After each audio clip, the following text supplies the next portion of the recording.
Assalamualaikum warahmatullahi wabarakatuh. Bertemu lagi dengan Bu Konita dalam mata pelajaran prakarya. Saya harap kalian semua masih tetap semangat mengikuti mata pelajaran prakarya dan mata pelajaran yang lainnya walaupun belajar dari rumah.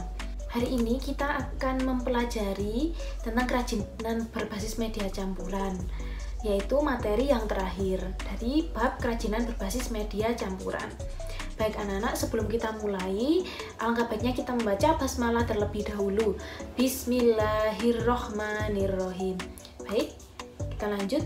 Nah, anak-anak, untuk dua pertemuan yang sebelumnya kita sudah membahas tentang prinsip kerajinan berbasis media campuran dan jenis dan karakteristik kerajinan berbasis media campuran. Untuk pertemuan kali ini, Bu Konita akan menjelaskan tentang produk dan proses kerajinan berbasis media campuran.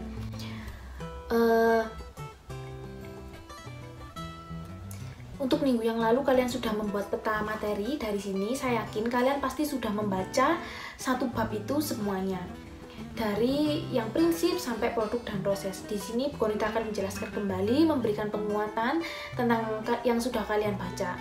Seperti itu anak-anak. Baik, kita langsung lanjut ke produk dan proses. Baik anak-anak, dalam berkarya tentunya tidak terlepas pada rancangan. Rancangan merupakan suatu gambar rencana atau gambar sketsa yang harus diikuti dalam proses membuat karya nantinya. Gambar rencana ini sangat penting sebagai alat bantu memonitor diri sendiri agar bekerja sesuai rencana. Apabila pada saat proses pengerjaan ditemui kendala, rancangan dapat diubah sesuai solusi. Untuk selanjutnya, pekerjaan dapat dilanjutkan kembali. Biasakanlah membuat rancangan sebelum berkarya. Sketsa pada rancangan juga bagian dari karya seni rupa. Sehingga apabila kamu membuat dengan bagus, karya rancanganmu dapat dibingkai dan dipamerkan atau dipasarkan juga. Baik anak-anak, di awal ini Bu Konita akan bahas tentang rancangan. Mengapa rancangan itu penting anak-anak? Agar karya yang dibuat itu hasilnya bagus dan maksimal, maka step pertama yang harus kalian lakukan yaitu membuat rancangan. Nah, di rancangan ini kalian pasti punya rencana, saya mau bikin apa ya? Kira-kira nanti kerajinannya dibuat dari bahan dan alat apa saja ya? Kemudian dibuat bentuk yang seperti apa ya? Nah, di situ kan kalian proses mencari ide, mengeksplorasi ide kalian. Nah, di saat itu ide-ide yang sudah ada di benak kalian itu silahkan kalian tulis, kalian gambar di sketsa tersebut. Nah, setelah sudah jadi rencana gambar sketsanya, maka bisa diwujudkan dalam bentuk karya. Baik anak-anak, nah kalian pasti sudah tahu yaitu yang kita pelajari bahan-bahannya, yaitu yang pertama batu, logam, plastik, kayu, dan keramik. Jangan lupa kalian juga harus membaca buku paket PDF halaman 19-33. Baik anak-anak, kita membahas batu terlebih dahulu. Bahan yang pertama yaitu aneka batu, kayu, dan logam.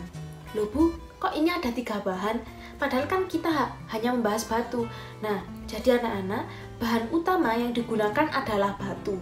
Maka batu harus mendominasi dari produk kerajinan ini. Jadi kalau kita membuat kerajinan, kalau bahan utamanya batu, maka batu yang harus jumlahnya lebih banyak, harus mendominasi. Jangan sampai kayu dan logamnya lebih banyak daripada batu. Seperti itu anak-anak. Kemudian pemilihan batu harus disesuaikan dengan rencana pembuatan produk kerajinan.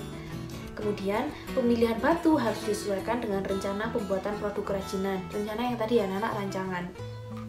Kemudian bahan campuran lainnya adalah kayu, logam, dan sebagainya.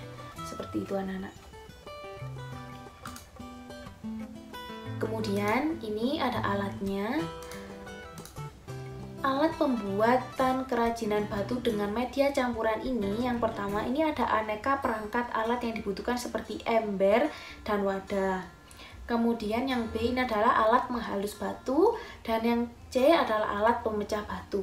Alat yang digunakan tentunya juga alat yang sesuai dengan kerajinan yang akan dibuat.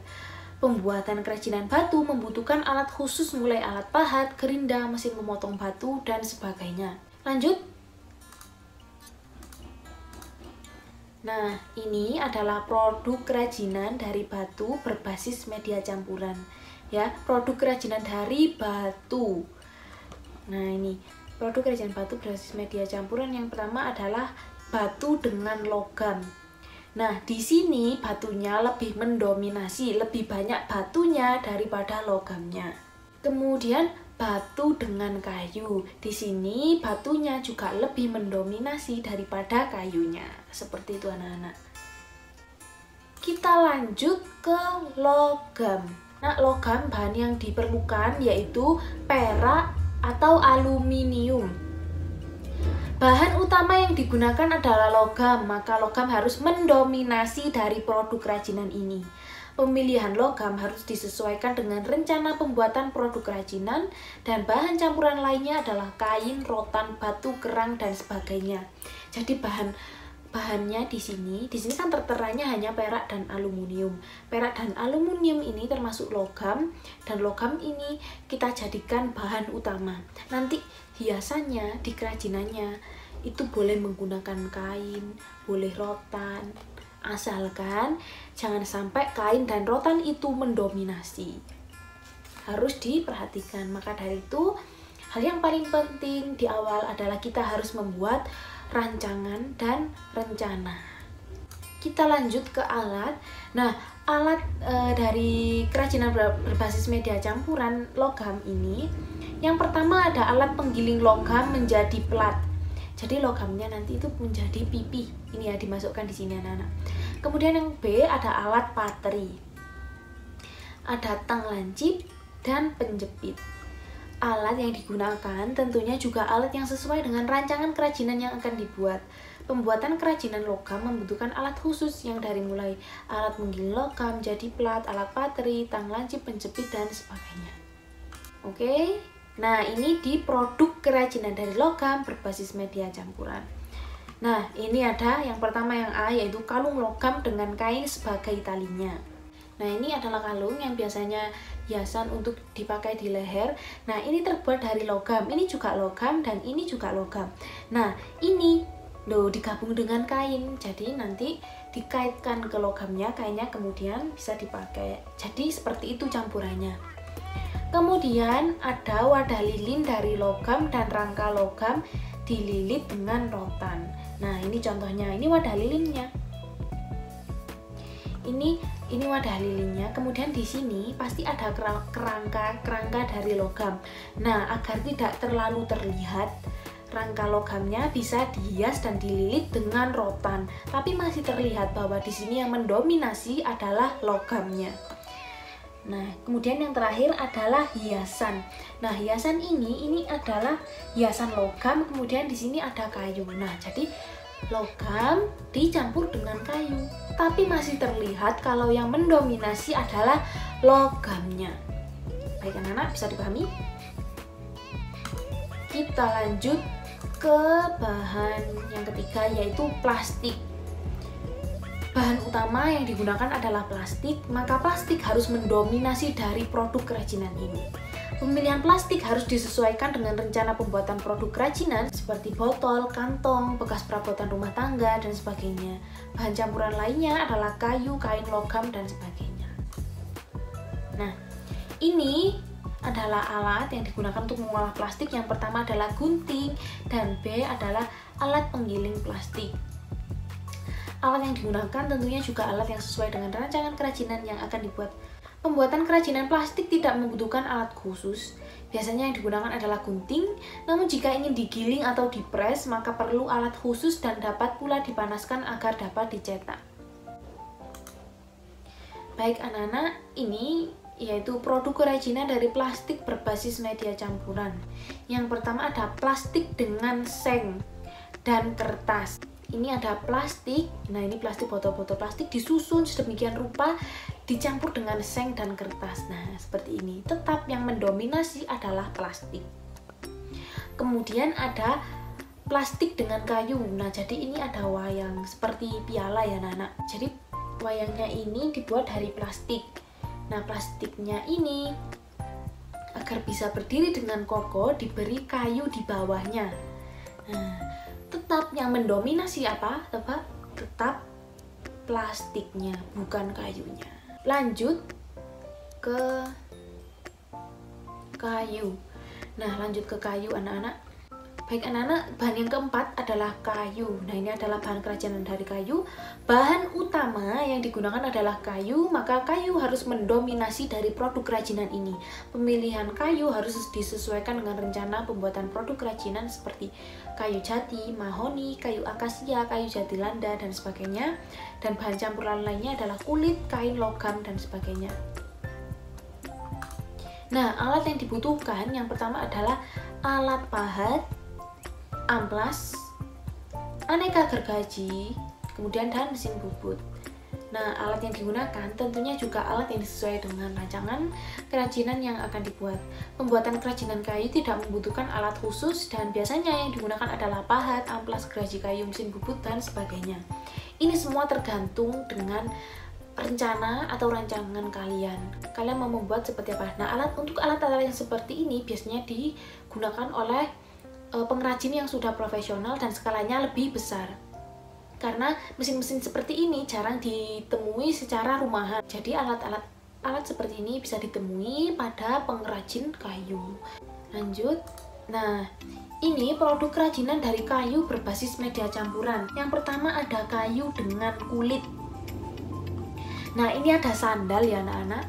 Ini adalah kerajinan fungsional ya, bisa dipakai, sandalnya bisa dipakai dan kemudian dipadukan dengan kulitnya, yaitu yang di bagian sini, bagian atasnya, penahannya. Dan ini kayu. Tentu saja yang mendominasi, yang paling banyak terlihat bahannya digunakan adalah kayu. Kemudian ada kerajinan yang B, yaitu kayu dengan kain. Nah, bisa dilihat ini adalah perahu atau kapal yang ini terbuat dari kayu. Nah, kayunya ini juga banyak dicampur dengan kainnya ini sebagai layarnya. Tentu saja yang mendominasi tetap kayu.